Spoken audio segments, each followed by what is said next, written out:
O Senhor está à frente do seu exército. Com um grito, ele o comanda. E seu exército poderoso é seu exército poderoso e segue suas ordens. O dia do Senhor é espantoso e terrível. Quem poderá sobreviver? Por isso o Senhor diz: voltem para mim de todo o coração. Venham a mim com jejum, com choro e lamento. Não rasguem as suas roupas em sinal de tristeza. Rasguem o coração. Voltem para o Senhor seu Deus, pois Ele é misericordioso e compassivo, lento para se irar e cheio de amor. Está sempre pronto a voltar atrás e não castigar. Amém? Eu leio um texto desse e eu fico empolgado, porque Deus ele é maravilhoso. E aqui está o primeiro motivo para eu e você nos consagrarmos. Na verdade, aqui tem vários motivos. Mas o primeiro motivo que eu quero colocar aqui é que nós, quando resolvemos fazer isso, quando resolvemos nos consagrar, quando resolvemos jejuar, quando resolvemos tirar um tempo de oração, quando resolvemos ler a palavra de Deus, quando resolvemos participar de uma forma mais efetiva para ter o nosso coração mudado, como disse aqui, voltem para mim. Nós estamos obedecendo ao chamado de Deus. Primeiro motivo para eu e você, nós precisarmos nos consagrar nesses dias, é porque nós estaremos obedecendo aquilo que Deus está pedindo. E Ele está pedindo o quê? Voltem. Voltem. Voltem. Amém? Nós podemos ter outras coisas aqui. Mais um motivo que não estava aqui, que eu tinha colocado 5, agora vai virar 6. Nós podemos nos consagrar e nós devemos nos consagrar, porque Deus ele é misericordioso e tardio em se dar. E às vezes nós estamos com a vida que se eu fosse Deus e você fosse Deus, morre tudo. Mas Ele olha para nós e quando nós nos voltamos de todo o coração a Ele, Ele tem misericórdia de nós. Uma coisa que eu acho incrível, que já está extra esboço. Uma coisa que eu acho incrível é a história de Manassés. Manassés foi o rei mais cabuloso da história de Israel. A Bíblia fala que por causa de Manassés, Deus resolveu castigar Israel de uma forma punk. E Deus estava pronto para castigar. Aí Manassés ele faz uns jejum lá, se arrepende uns dias. Deus fala para o profeta: olha, não vou castigar agora, vou dar mais um tempo. Eu fico abismado com a misericórdia de Deus. Eu fico assim sem palavras. O quanto Deus é perdoador. Porque era o pior dos reis, tinha tudo, vamos matar logo. Mas ele olha, ele deu um sinalzinho de arrependimento. Deus falou: não, vamos esperar. Por isso que eu e você, nós estamos aqui hoje. Porque nós não merecíamos. A condenação era garantida. O castigo era garantido. Mas porque ele olha cada sinalzinho, nem que seja pequeno, de nós voltarmos para Ele, Ele olha e fala: vou aguardar. Eu sou misericordioso, eu vou derramar do meu amor. Amém, queridos? Essa obediência, ela é tão importante quando a gente resolve ouvir o chamado de Deus. Porque hoje nós vivemos no tempo da graça, amém? E a graça nos garante. Mas o próprio Jesus, quando ele estava com os discípulos dele, e ele é questionado por que os discípulos dele não jejuavam, Jesus ele disse o seguinte: eles não jejuavam porque estavam com o noivo. Eles estavam com Jesus ali. mas chegaria o tempo que eles jejuariam. Então, nós entendemos a graça, sabemos que não é por causa de nós, mas nós queremos nos consagrar, porque sabemos que Deus está nos chamando para isso. Você não ora para que Deus te chame, porque Deus já te amou. Você não jejua para que Deus te chame, porque Ele já te amou. Você não lê a palavra para que Deus te chame, Ele já te amou. Mas isso faz com que a gente entenda essas verdades. Isso faz com que a gente possa tomar posse disso verdadeiramente. Que a gente possa entender isso verdadeiramente. Amém? Eu não sei vocês, mas eu sempre tive muita dificuldade no sentido assim, conheço a palavra, entendo a palavra, sei o que a palavra está dizendo, mas naquele momento, às vezes, de pôr aquilo em prática, a gente não consegue. A fé falta, parece. E isso não é falta de Deus. O nosso coração ainda não está preparado, ainda não está totalmente alinhado com os céus. E é por isso que quando a gente lê um versículo da palavra, que às vezes a gente já leu várias vezes, às vezes aquilo brota dentro do nosso coração. Que a gente está relembrando o nosso espírito que aquilo é a verdade. Que Deus disse o que Ele disse, não volta. Amém? Então, agora terceiro motivo para que eu e você nós possamos nos consagrar é que Deus, Ele vem em nossa direção e nós vamos em direção a Ele quando resolvemos fazer isso. Irmãos, eu não sei você, mas às vezes a gente pensa assim, eu acho que eu vou jejuar. Nem tem certeza. Naquele momento que você acabou de pensar, eu vou me consagrar de alguma forma, eu vou fazer isso ou aquilo, a gente já começa a sentir Deus. Eu não sei se já aconteceu essa experiência com vocês. Eu falar assim, nossa, acho que amanhã eu vou jejuar, hein? Naquela tarde Deus já começar a falar comigo. Por quê? Porque eu estou dando um passo em direção a Deus e Ele vem. Por quê? Porque a palavra nos garante que Ele está atrás daqueles que têm o coração totalmente voltado a Ele. Então quando nós nos voltamos para o Senhor, nem que seja, às vezes nós nem cumprimos o propósito, tão sem vergonha que a gente é, mas só de ter intenção, Deus Ele já responde, Deus Ele já nos toca, Deus já faz alguma coisa. Eu queria ler com vocês Tiago 4, versículos 7 ao 10. Eu vou ler do 7 ao 10 porque o último versículo, ele já vai falar da quarta coisa. O quarto motivo para nos consagrar. Primeiro motivo, obediência a Deus. Segundo motivo, porque Ele é misericordioso. E às vezes aquilo que a gente apresenta a Ele vai fazer a diferença. Terceiro motivo, nós estamos indo em direção a Deus com esse ato.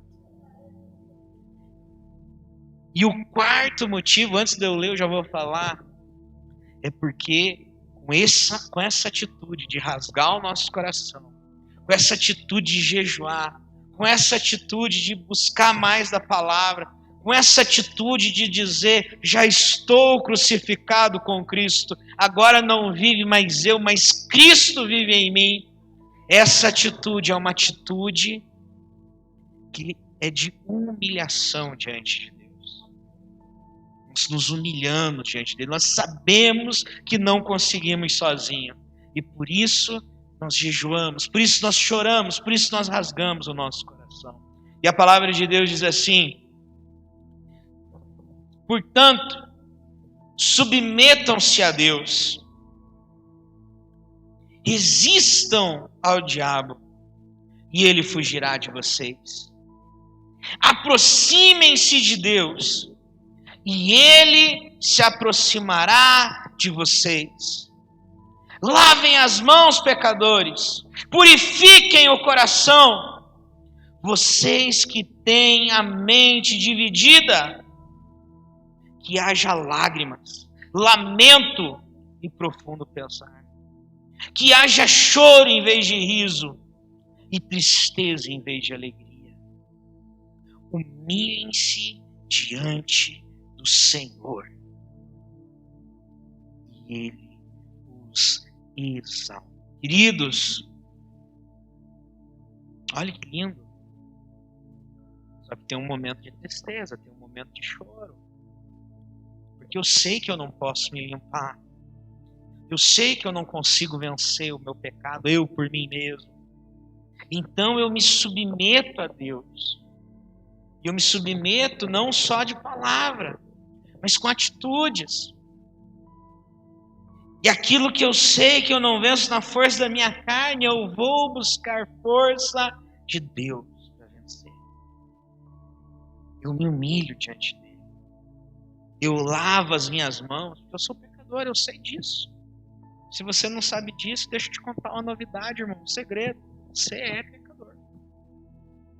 Todos pecarem, precisam, carecem da glória de Deus. E é Jesus quem dá essa glória para nós. No momento que nós entregamos a nossa vida para Jesus. Esse é o Evangelho. Essa é a loucura do Evangelho. Nós somos pecadores. Deus tinha tudo para nos matar e nos destruir. Mas Ele resolveu morrer na cruz para que nós tivéssemos vida. Por isso que a religião não pode aceitar o Evangelho puro e verdadeiro. Porque a religião ensina, seja bom, você vai para o céu. Jesus ensina, acredita na minha bondade, confia na minha bondade, você vai para o céu. É o contrário do que a religião prega. Ah, mas o cara matou, roubou, estropou, fez não sei o que, não sei o que, não sei o que, não sei o que, se arrependeu e foi para o céu. Isso mesmo. É isso que Jesus diz. É isso que Ele garantiu na cruz. Aquele que crê em mim será salvo. Aquele que invocar o nome do Senhor será salvo. Amém?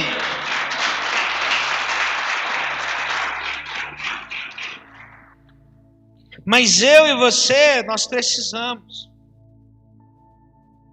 obedecer ao chamado. Ele está nos chamando, volte para mim. Purifique o coração, limpe as mãos, venha com lágrima, venha com tristeza, humilhe-se diante de mim. Quinto motivo. Vocês estão gravando aí na memória, amém? Daqui a pouco eu vou perguntar qual que é, eu quero ver quem vai responder. Pegadinha. Quinto motivo. Quando nós nos consagramos ao Senhor, seja através de qualquer coisa, seja através do jejum, da oração, do momento com a palavra, do momento que nós tiramos ouvindo um louvor e deixamos a adoração fluir de dentro de nós, né? A Eliane, por exemplo, lá em casa, ela tem hora que eu chego em casa, ela está escutando louvor e está dançando. Se uma pessoa não for crente, chega em casa e fala, meu Deus, bloqueou a mulher. Mas não é. É a adoração dela.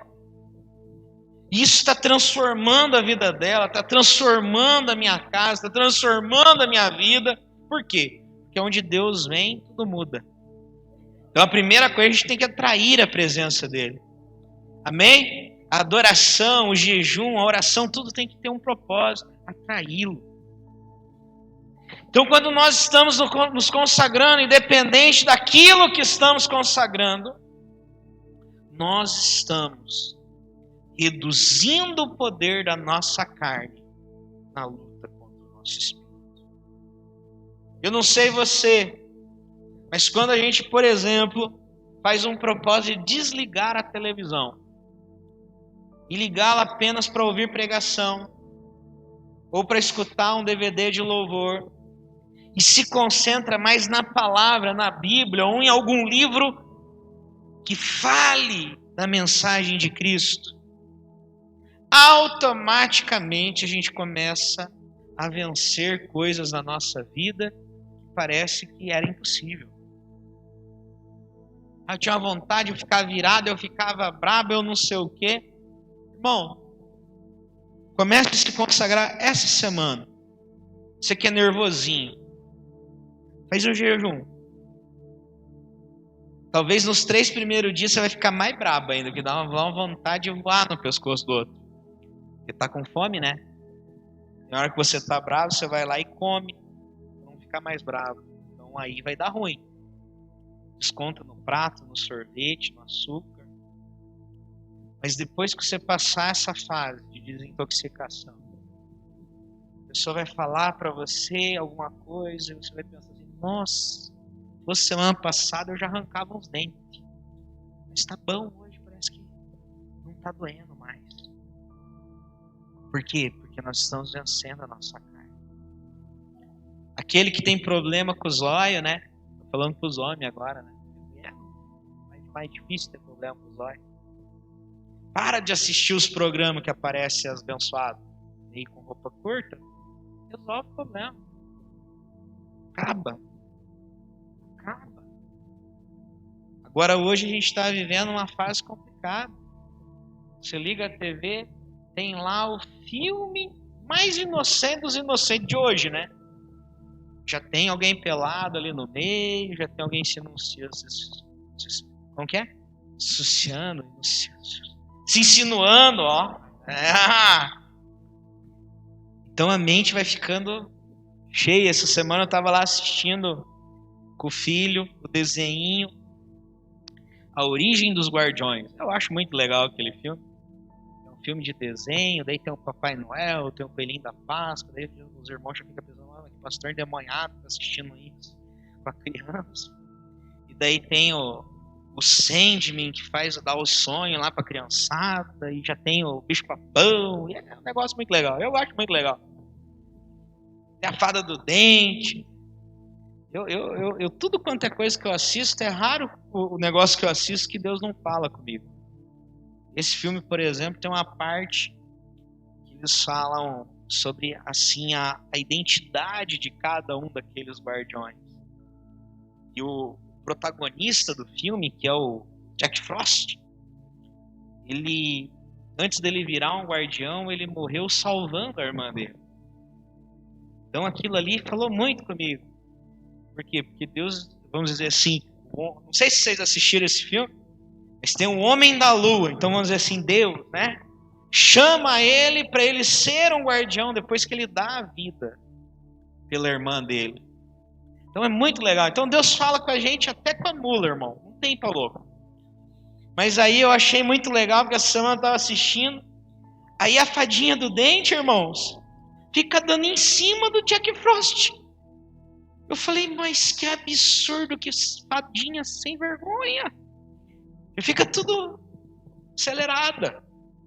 Você veja, até o desenho de criança já tem uma maldadezinha por trás. A gente precisa filtrar. E olha o que a Bíblia nos diz. Sobre nós vencermos a carne. Está lá em Gálatas, capítulo 5, eu vou ler do 16 ao 18. Gálatas, capítulo 5, do 16 ao 18. Por isso digo, deixem que o Espírito guie sua vida. Assim não satisfarão os anseios de sua natureza humana. A natureza humana deseja fazer exatamente o oposto do que o Espírito quer. E o Espírito nos impele na direção contrária àquela desejada pela nossa natureza humana, pela nossa carne. Essas duas forças se confrontam o tempo todo, de modo que vocês não têm liberdade de pôr em prática o que intentam fazer. Quando, porém, são guiados pelo Espírito, não estão debaixo da lei. O que Deus está falando aqui através do apóstolo Paulo? Que o Espírito de Deus e o nosso Espírito quer uma coisa, a nossa carne quer outra. E aí vem aquela história que todo mundo já conhece, que eu já contei essa história lá em 2010 aqui na pregação, que tudo vai depender, né, da guerra de dois lobos. Tudo vai depender do lobo que a gente mais alimenta. E se tiver não precisa nem ser lobo, né? Você já pensou lá naquelas lutas do MMA, se deixar um mês sem comer e o outro comendo bem, pra você ver o tamanho da surra que ele vai levar? E é assim a nossa vida. Quando eu tô lá, que a minha vida é só Netflix, só internet, só status do WhatsApp, o que eu tô alimentando? Ninguém quis responder, você viu? Vocês sabem? Hã? A carne. Aí quando eu vou ler a Bíblia, eu leio um versículo. Ai, mas estou tão cansado. Quem está ganhando nessa? A carne. E a carne, irmão, só é bom para comer. Só. Churrasco, aleluia. Olha, ó. Costela assada, aleluia. Só isso. Para viver na carne não presta. Eu não sei se vocês têm esse problema, mas eu tenho. O dia que eu fico vendo muita televisão, eu vou ler a Bíblia primeiro, porque eu já estou tão cansado. Nossa, parece que eu nem estou entendendo. A carne está alimentada. E a nossa carne, por incrível que pareça, irmãos, mesmo depois da gente crente, mesmo depois da gente aceitar Jesus, a nossa carne ela é inimiga de Deus. Inimiga de Deus. A gente não pode brincar. Está escrito ali, é uma guerra todo o tempo. Amém? Então quando eu me consagro, eu estou alimentando o meu espírito. E aí o meu espírito pode vencer. Eu lembro a primeira vez, deixa eu olhar o horário aqui, para ver se eu posso contar essa história. Posso. Eu lembro a primeira vez que eu fiz o jejum de 40 dias a fio, com uma refeição. Então eu almoçava, o arroz, o feijão, o que tivesse ali, a carne, a saladinha e água. Não tomava açúcar nem refrigerante. Passei 40 dias assim. No finalzinho, irmão, se eu escutasse o barulho de alguma coisa crocante, eu já achava que era pão. Se eu passasse na frente do mercado, no horário da tarde, que sai aquele cheiro, eu começava a chorar de nervoso. De tanta vontade de comer pão. Eu não sei se vocês percebem, mas a minha circunferência entrega que eu gosto de comer. Eu gosto de comer. Então assim, eu lembro uma vez a Eliane me deu uma listinha de compra. Eu entrei dentro do mercado, estava tão cheio de pão naquele lugar, irmãos, que eu fui embora chorando de raiva e não comprei nada da listinha. De tão abalado que eu fiquei. Minha vontade era pular lá dentro daquela padaria lá e não estrago. E parece que não, mas eu saí tremendo do mercado. Parecia que eu tinha manifestado assim, ó. Saí tremendo do mercado, chorando. Tive que sair correndo, senão eu ia cair. E por incrível que pareça, parecia assim, durante aqueles 40 dias, não sei se alguém já teve esse sentimento, parecia que não ia acontecer nada. Parecia que Deus não estava vendo aquele jejum. Eu jejuava, orava e parecia que não desenvolvia. Mas quando eu terminei aqueles 40 dias de jejum, vocês já devem ter visto eu me manifestando assim aqui na igreja. Depois que eu terminei aqueles 40 dias de jejum, eu comecei a sentir a dor dos outros. Eu cheguei no ônibus no 41, eu já tinha entregue o jejum. Eu sentei no banquinho meu lá do ônibus. Eu senti uma dor de cabeça muito diferente. Eu olhei para a irmã, a pessoa que estava lá na frente, falei, viu, você está com dor de cabeça? Tô, deixa eu orar. Sumiu a dor de cabeça. Cheguei na faculdade, Deus começou a me usar com esse tipo de revelação. O único problema dessa revelação é que normalmente eu sinto a dor em mim, irmãos. Não é um problema, certo? Mas tá tudo bem. Deus sabe o que faz. Vai que eu não sinto a dor, eu nem falo, né? Então, a gente é meio bobão. Então, às vezes eu tô pregando e eu sinto uma dor terrível. Aí eu sou obrigado a falar. Então, às vezes a gente não tá vendo, mas esse dom veio porque o Espírito começou a vencer a carne aqueles 40 dias.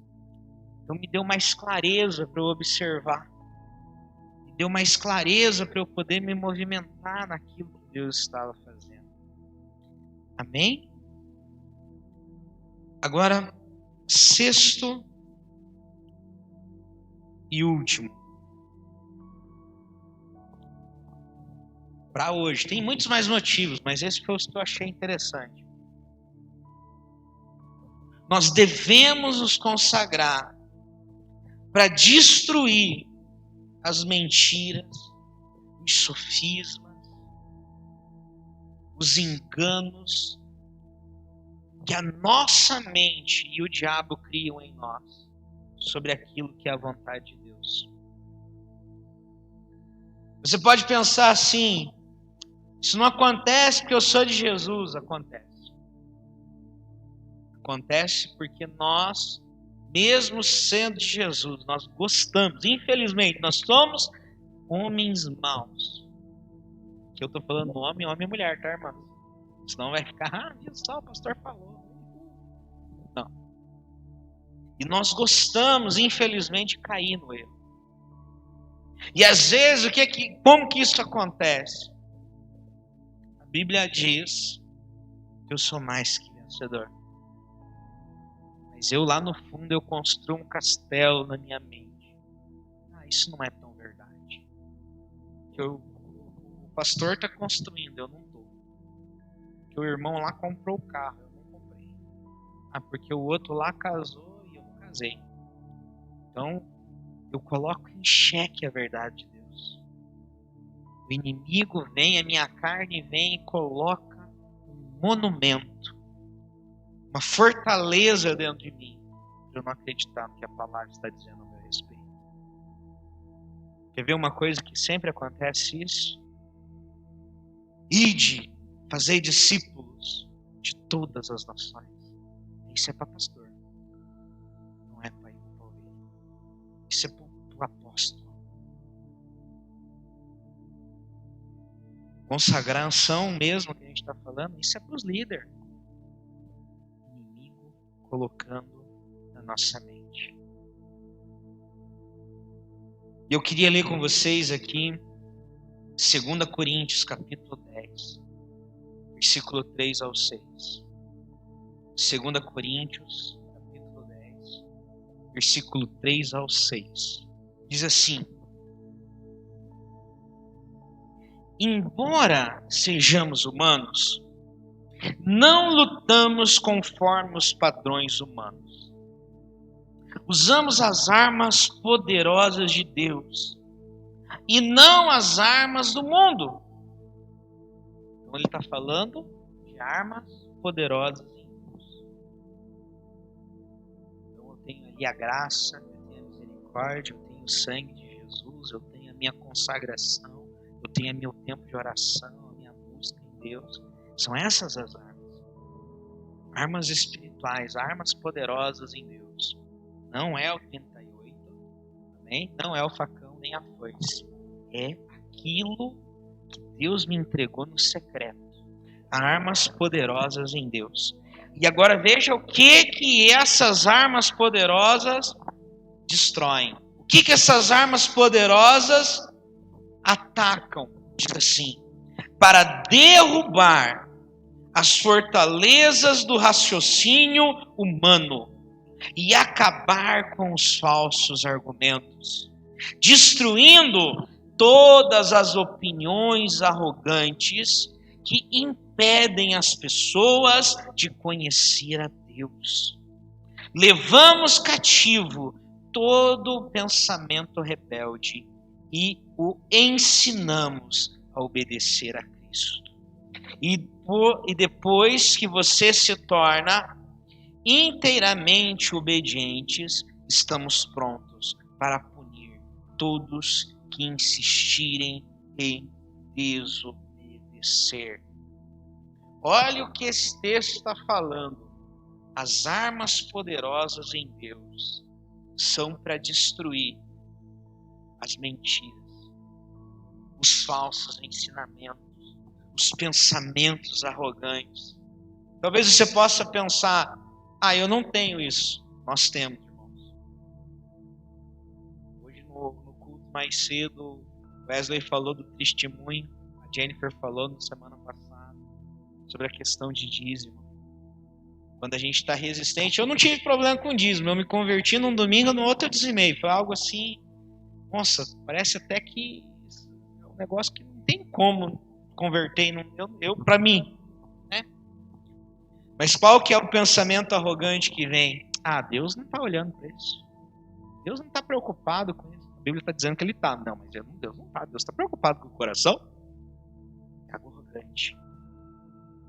Não, eu cuidando bem de mim, da minha casa, eu não preciso falar de Jesus para ninguém, porque, né? Deus não está preocupado. Mas a Bíblia está dizendo que Deus está. Deus está dizendo, volte para mim. Não, dá para viver a vida mais ou menos. Pensamento arrogante. Que vai contrário à palavra. Por que arrogante? Por que orgulhoso? Por que soberbo? Porque Deus está falando algo e nós estamos acreditando em outro algo. O casamento é para sempre. Ah, não, mas eu não acho isso. Arrogância. Estou batendo contra a palavra do Deus vivo e verdadeiro que me deu, me salvou. Olha só que sério. Eu não estou dizendo que o STF está errado. O STF está errado. Não estou dizendo isso. Estou dizendo que o meu Deus, que criou o céu e a terra, e me criou, e me projetou, e fez os planos para a minha vida, e que tem sonhos melhores do que os meus, errou. Eu não posso fazer isso. Ah, eu sou um tadinho. Deus não está dizendo isso sobre você. E eu preciso então usar o quê? Armas poderosas. Para destruir isso. Para destruir isso. Meu desejo, queridos, é que nós terminemos esse período de jejum, de oração, de choro, de lamento, entendendo aquilo que está escrito em Efésios, onde Deus fala a respeito da igreja, que é através da igreja que os principados e potestades vão reconhecer a multiforme sabedoria e graça de Deus. Sabe por que o mundo ainda não é inteiro salvo? Porque a gente prefere acreditar na falsidade do que naquilo que está escrito ao nosso respeito. Nós fomos gerados em Deus para abençoar todas as nações da terra. Essa é a promessa. Nós fomos gerados em Deus para ser perfeitos, pecadores, falem sim, mas perfeitos porque andamos na presença daquele que é perfeito. Mas nós vamos contra. E aí está um problema. Para justificar isso, para te explicar isso, quando Jesus ele desce do monte, tem uma família reclamando. Os discípulos oraram pelo filho daquela família e não conseguiram expulsar os demônios. Está lá em Mateus capítulo 17. E aí quando os discípulos perguntam, Jesus, por que nós não conseguimos expulsar aquele demônio? Jesus diz que tinha falta de fé. E aí Jesus completa essa resposta, dizendo que tem coisas, tem algumas castas, tem algumas famílias ali demoníacas, que elas só vão sair através do jejum e da oração. E aí tem muitas pessoas que pegam esse texto para dizer assim, se não jejuar e não orar, quase que vai para o inferno, assim, automático. Não é verdade. Porque nós somos salvos pela graça, mediante a fé em Cristo. O que nós temos para receber, nós temos que receber por causa do que Deus fez, não por causa do que nós fazemos. Mas você precisa entender que os discípulos antes ali, eles já tinham sido enviados, eles já tinham ido ao encontro de famílias, e eles já tinham sido usados para libertar pessoas. Mas naquele momento, eu não sei qual era a fortaleza, qual era o falso ensino, eu não sei qual a mentira que estava na mente deles, que eles não puderam expulsar. Então Jesus está dizendo assim, você jejuar e orar, você vai retomar isso. Aquela fé que você tinha no começo. Que eles já tinham saído. Jesus já tinha declarado que quando eles pregavam, ele viu Satanás caindo. Aí passa um tempo, Satanás parece que voltou. Por quê? Porque a mentira entrou. O engano entrou. Que a palavra diz para nós que é inegociável. Hebreus nos ensina que nós temos livre acesso a Deus por causa do sacrifício de Jesus. Agora não precisa levantar a mão. Quantos de nós vamos diante de Deus com garantia e certeza de que o acesso está aberto? Todos os dias. Até depois de pecar. Acabei de pecar. Vou diante de Deus porque eu tenho livre acesso. Quantos de nós? Que às vezes nós colocamos a palavra em xeque contra o nosso achismo, contra o nosso engano, contra aquilo que o inimigo plantou dentro de nós. Quando nós jejuamos, quando nós oramos, quando nós nos consagramos, nós destruímos isso. Para fechar, eu queria que você pensasse um pouco, seu último mesmo, de verdade. Eu queria que você pensasse um pouco na história de Esther. Esther era uma jovem que devia ser maravilhosa, né? Porque a Bíblia fala que o cara disse que oiou e gamou.